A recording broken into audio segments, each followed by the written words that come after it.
to address the issues facing Tennesseans today. From 10 News, this is Inside Tennessee. Good morning and welcome to Inside Tennessee. I'm your moderator, John North. John Becker is away. I call this morning's guest Madam Mayor.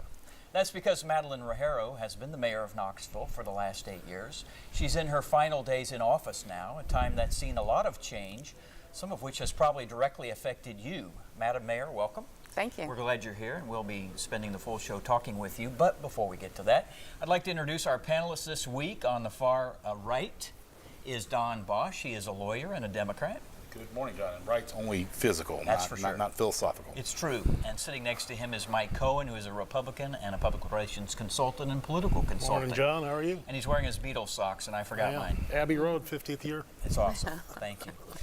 Mayor, again, thank you. We appreciate you being here. We know you've been extremely busy. I wanted to start by making this observation. I've known people who ran for office because they have huge egos. I've known people who ran for office because they were politically ambitious, and I've never looked at you as either of those. You are quite different. You're somebody who likes to get things done. Well, thank you. That's quite a compliment. I appreciate that. Yeah, I ran because I have a degree in city planning. I've always been involved in whatever community I lived in, even before I moved here 39 years ago. And I like to get things done. I like to work in partnership with others and make our city better. That's really why I ran. Is this a job that you have enjoyed every single day that you get up in the morning? Every single day. Do you have one of those, John? Has anyone had a job like that? I don't think so. I have truly loved being mayor. There are some days that are better than others, or worse than others, I should say. But truly, I've had a tremendous team for 8 years, people to work with, both my leadership team and 1,600 employees, and a lot of great community partnerships. So it's really been a job of a lifetime, you might say. It's something I've really, truly enjoyed. Mayor. And feel a lot of gratitude for it, by the way. What are 3 or 4 of the things you're proudest of in your political career, especially your time as mayor? But when you were county commissioner, you helped save Fulton High School, and get it renovated, which was big. So even looking at all the time you've done in public service, what are 3 or 4 of your favorite accomplishments? Well, so I've had about 20 years in public service. When you think about 8 years as a county commissioner, 8 years as mayor, and then 4 years as community development director. I would say for county commission, what really stood out was the whole civil rights issue that was raised, and trying to make our schools equal, to make sure that Austin East and Fulton particularly were getting the resources they needed. That was a major fight, as you know, and which came to a really good resolution of major improvements to Fulton and to Austin East.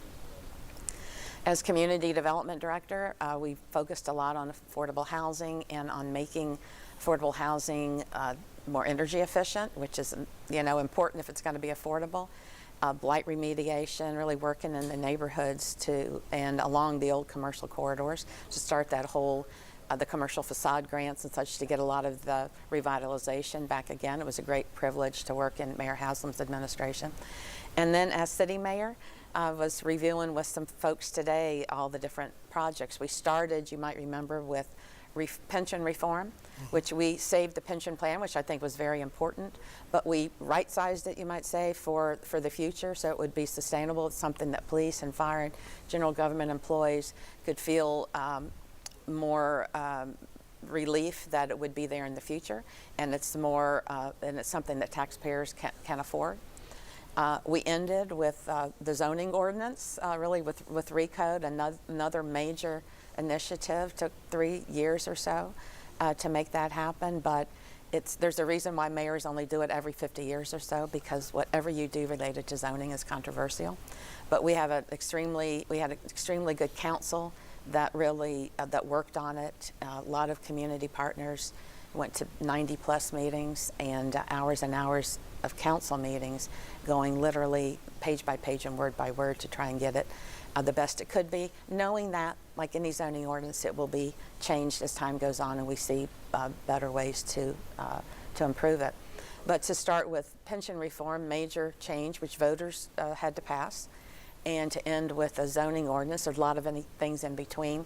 Our sustainability efforts, again, started under Mayor Haslam, but we achieved his goals, actually exceeded the goals that his administration set for 2020. We exceeded those with the energy efficiency in our fleets, in our buildings, and most importantly, what put us over the top was the LED streetlight conversion. So I'm very proud of that. We've had a major focus on affordable housing. As the economy has grown and a lot of market rate housing has come to Knoxville in many places, it was important that we also make sure that affordable housing was available. So when I look out my window and I see the new, that very nice market rate housing across the river there between the two bridges, I also know that about half a mile down is really nice affordable housing that's being built, and another half a mile or so is more affordable housing. So we're trying to balance the growth in a way that meets all needs. That's a lot of touchstones, Yeah. Mayor, and so And there's more, but that's no, but I think I'd like to start maybe with a bit of a philosophical question. Most political campaigns I see always have one or more of the candidates that say in the area, born and raised product of Knoxville. And like you, I am not a product of Knoxville, and Mike isn't, and John, I believe you were not born here either. We now have a second city mayor that is not from here. We have a county mayor that's from near my hometown in Missouri. And so what do you think the influence has been of those that have chosen this as their community versus those that have been born into the community for years and years? And I think, and not being critical of it, I think of a person like Victor Ash, you know, who multi-generational family, and versus you, and versus your incoming replacement in India Kincannon. What do you think that influence has been of having those from the outside come in and lend their wisdom to our city? Well, I think, again, it's always good to have a balance, right? And I think folks who have lived here their entire life, they have an understanding, sort of that institutional knowledge of the community, that those of us who came in after that, I mean, I have been here 39 years, so it's a significant amount of time. But I think, you know, when I first moved here, there was this focus on you had to be born and raised here. But I had lived here for 10 years when I ran for county commission and won and defeated an incumbent who'd been in office for more than 24 years.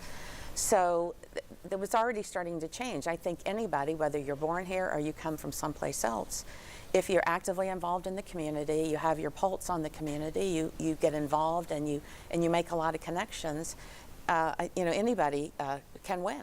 You know, if you don't have to be born here anymore. And I think you don't have to be from here. Right, you don't have to be from here. And you look not just in the mayors, but you look at city council, school board, maybe county commission. I haven't analyzed that as much, but there are opportunities. And I think when Leadership Knoxville was formed many years ago, that really encouraged people, whether you were born here or whether you moved here, to get involved. And a lot of folks have stepped up to the plate. This is a good spot for us to take a break, make a little bit of money. Don't go away. We will be back, and you're watching Inside Tennessee.